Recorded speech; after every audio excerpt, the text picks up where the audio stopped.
सभी मित्रों को जय श्री राम। मित्रों, एक बार मैं पुनः आपके समक्ष उपस्थित हुआ हूं और आज का हमारा विषय है अवैध घुसपैठ करके आएंगे और जनसंख्या के वातावरण को बिगाड़ेंगे। आज हम इसी पर बात करेंगे। आप में से बहुत सारे लोगों को यह ज्ञात होगा कि झारखंड राज्य के गोड्डा लोकसभा क्षेत्र से आने वाले सांसद निशिकांत दुबे जी ने संसद भवन में एक आंकड़ा बताया है कि किस प्रकार से रोहिंग्या, बांग्लादेशी घुसपैठियों का जो आवागमन हो रहा है वह झारखंड में बड़ी मात्रा में हो रहा है। बड़ी संख्या में वे घुसपैठ कर रहे हैं और घुसपैठ करके झारखंड के जनसंख्या का जो वातावरण है उसे बिगाड़ रहे हैं।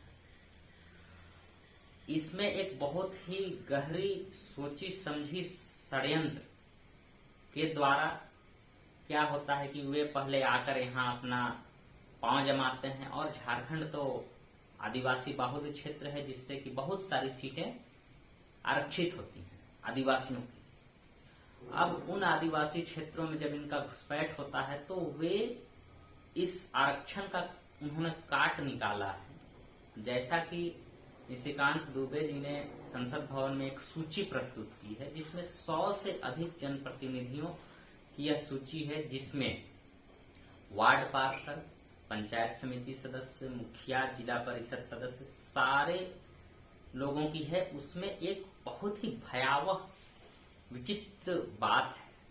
वह बात यह है कि हर महिला जनप्रतिनिधि आदिवासी है एवं उसके जो पति हैं वे सभी मुस्लिम हैं।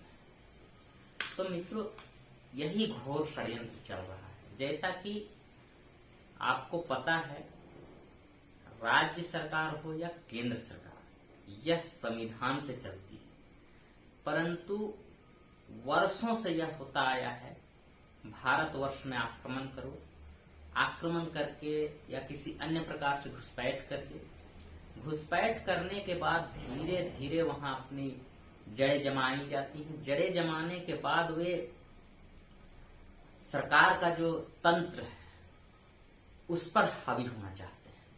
इसी हावी होने वाले योजना के तहत उन्होंने यह एक प्रयोग कर रहा है। यह संयोग नहीं, एक प्रयोग है। मित्रों, जैसा कि आप सबों को पता है कि आदिवासी महिला जो होती है उसका विवाह यदि किसी भी व्यक्ति से हो जाए तो उसकी जाति नहीं बदलती है। यदि वह गैर आदिवासी पुरुष से भी विवाह करे तो भी उसका जाति जो है उसके पिता के खतियान से बनती है। अब यहाँ षड्यंत्र यह हो रहा है कि तंत्र को, सरकारी जो शासन तंत्र है उस पर कब्जा करने की कुचेष्टा के क्रम में क्या किया जा रहा है कि पहले शरणार्थी मुस्लिम यहाँ के आदिवासी महिलाओं से शादी कर रहे हैं, उसके बाद उन्हें पंचायत चुनाव लड़वा रहे हैं। पंचायत चुनाव में वे जीत जा रही हैं और वे मुखिया पति बनकर, एक ही पद का मैं नाम ले रहा हूं, और भी पदों में वह पति बनकर क्या कर रहे हैं कि अपनी पत्नियों के स्थान पर खुद शासन चला रहे हैं, उनके कंधे पर बंदूक रखकर चला रहे हैं। तो मित्रों, मैं यह पूछना चाहता हूं कि क्या यह भारत के संविधान का उल्लंघन नहीं है? क्या यह भारत के संविधान की अवहेलना नहीं है? मित्रों, जैसा कि इस प्रदेश में हो रहा है, इसका परिणाम क्या होता है? टकराव उत्पन्न होता है, हिंसा होती है और मूल निवासी जो हैं उनके अधिकारों का हनन और उनके जो आवश्यकताएं हैं उनका भी हनन होता है। आज झारखंड में 1932 के खतियान की बात होती है, आदिवासियत की बात होती है, तो फिर यह उनका जो प्रयोग है घुसपैठियों का, यह 1932 वाली जो नीति है इसका भी इन्होंने यही काट निकाला है। और आदिवासी महिला हो या पुरुष को जीवन भर आदिवासी ही बना रहता है, उसका भी इन्होंने यही काट निकाला है कि आप पर्दे के पीछे से अपने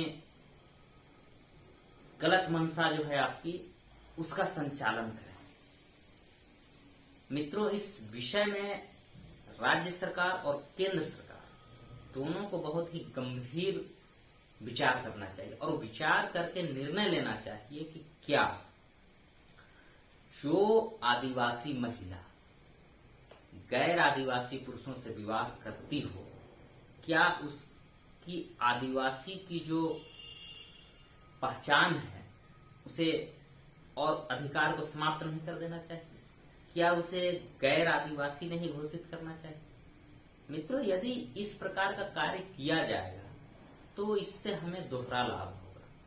पहला लाभ यह होगा कि कोई भी आदिवासी महिला किसी गैर आदिवासी पुरुष के बहकावे में आकर वह उससे शादी नहीं करे, और जो गैर आदिवासी कुचेष्टा करने वाले लोग हैं, जो अपने षड्यंत्र को फैलाना चाहते हैं, वे जब किसी गैर आदिवासी पुरुष जो है आदिवासी महिला से विवाह करे और उसे आदिवासी का लाभ न मिले, तो वह भी उससे विवाह नहीं करे।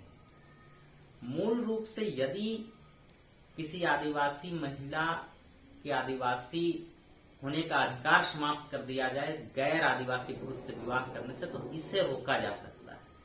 परंतु यह कार्य कानून बनाकर किया जा सकता है और इस पर राज्य सरकार और केंद्र सरकार दोनों को गंभीरता से सोचकर निर्णय लेना चाहिए। यदि इसी प्रकार चलता रहा तो आपको पता है कि कोई भी एक व्यवस्था, चाहे राष्ट्र का उत्थान हो या राष्ट्र का पतन हो, उसमें समय लगता है। अभी यह घोर षड्यंत्र अपने चरम की ओर धीरे धीरे बढ़ रहा है। यदि अभी से इस पर अंकुश और लगाम नहीं लगाया गया तो आने वाले समय में स्थिति इतनी भयावह हो जाएगी कि केवल आपको घुसपैठियों का राज होगा और मूल निवासी शरणार्थी बनकर रह जाएंगे। मित्रों, शरणार्थी का मतलब क्या होता है, उसके क्या अर्थ होते हैं? शरणार्थी की यही पहचान होती है कि वह पीड़ित होता है, बेसहारा होता है, परिस्थितियों का मारा होता है। तो क्या हमें शरणार्थियों को शरण नहीं देना चाहिए? बिल्कुल नहीं, शरणार्थियों को शरण देना चाहिए, परंतु शरणार्थियों को शरण देकर उनके दुख को दूर करके उन्हें वापस भेज देना चाहिए, न कि उन्हें अपने घर में धर्मशाला बनाकर सदैव के लिए बसा लेना चाहिए और अपने ऊपर हावी होने देना चाहिए। ऐसी नियम यदि नहीं बनाए जाएंगे तो आने वाले समय में बहुत बड़ी विकट परिस्थिति का सामना करना पड़ेगा।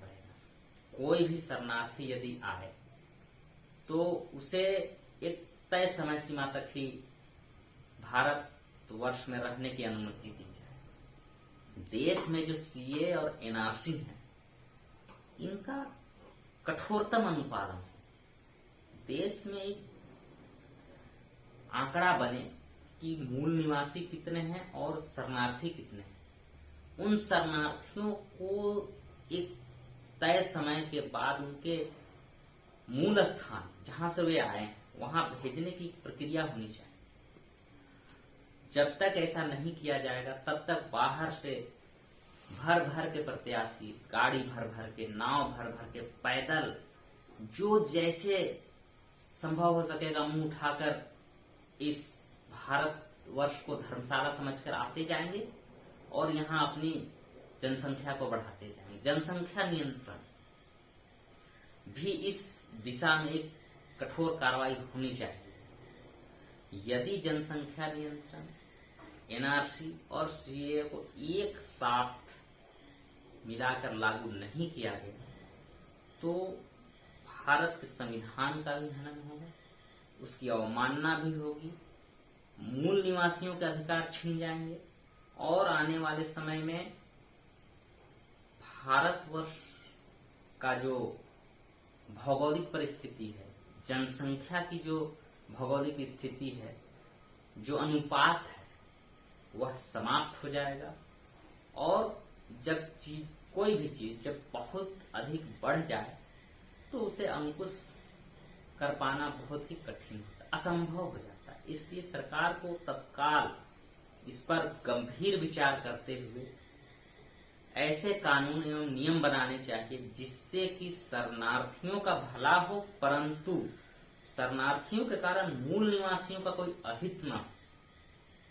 मैं केंद्र की सरकार से यह मांग करता हूं कि आप शीघ्र अतिशीघ्र ऐसे नियम बनाइए, इस प्रकार के कार्रवाई कीजिए, इस प्रकार के जमीनी अनुपालन धरातल पर चीजों को उतारने का कार्य किया जाए, जिससे कि इस समस्या का समाधान हो सके, पूर्ण समाधान हो सके। जब तक आप इस विषय में आंख बंद करके बैठे रहेंगे, यह समस्या धीरे धीरे धीरे नासूर के रूप में बढ़ती जाएगी और फिर इसे नियंत्रित कर पाना बहुत मुश्किल हो जाएगा। इसलिए आज से ही सरकार को गंभीर विचार करने का अनुरोध करता हूं और मैं यह अनुरोध करता हूं कि आप शीघ्र अतिशीघ्र निर्णय लेकर उसे धरातल पर उतारें, जिससे कि शरणार्थी और भारतवासी दोनों का भला हो, सभी लोग सुख शांति से रह सकें, किसी के अधिकारों का हनन न हो, कहीं संविधान